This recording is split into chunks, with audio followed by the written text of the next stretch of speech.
चलो सब अपना अपना कॉपी निकालो और नोट करो। जी मैडम।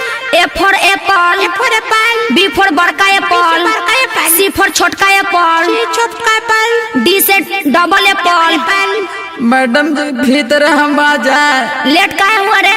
मुर्गा बन, चल 5 मिनट मुर्गा बन।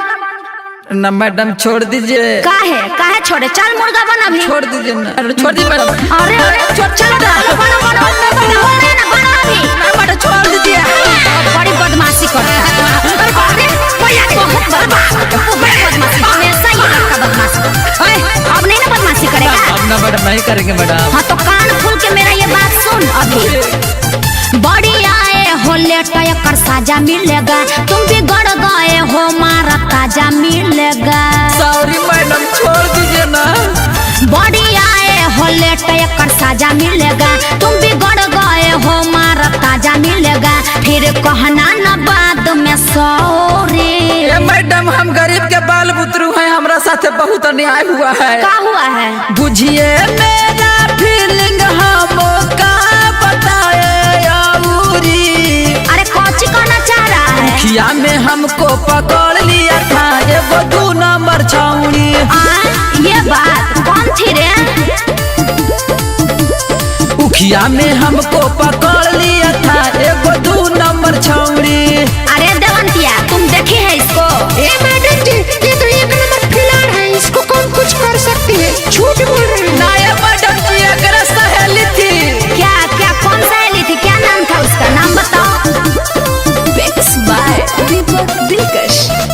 क्या क्या किया तेरे साथ में दो उदाहरण, मुँह दिखाने लायक नहीं छोड़ी है। तब करेंगे उस बात पर हम हूँ विचारा। हम लूट गए, बर्बाद हो गए। क्या है? पहले पास में बुलाई फिर गोदी में उठाई, हमको बबुआ समझ के कर दी चढ़ाई। दांत के निशान देखिए तो। बनाओ न बात के बताओ रे। अरे झूठ बोलेगा? आपको झूठो लग रहा है, हमको कोई बचाने तक नहीं आया।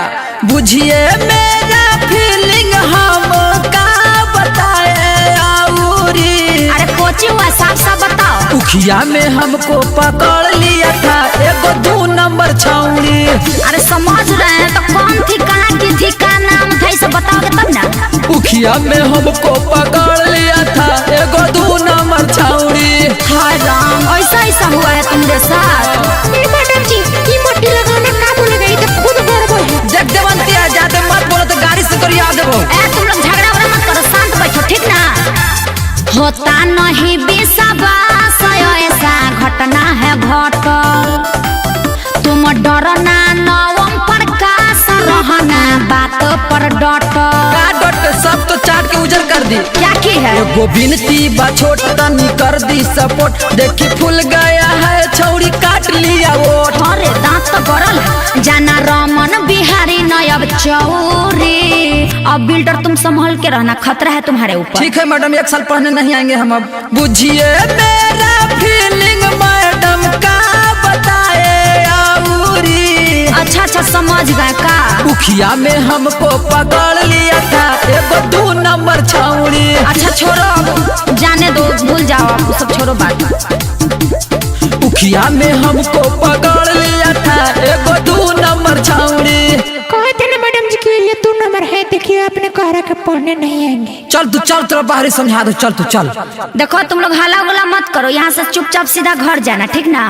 खिया में हमको पकड़ लिया था एगो 2 नंबर छौड़ी।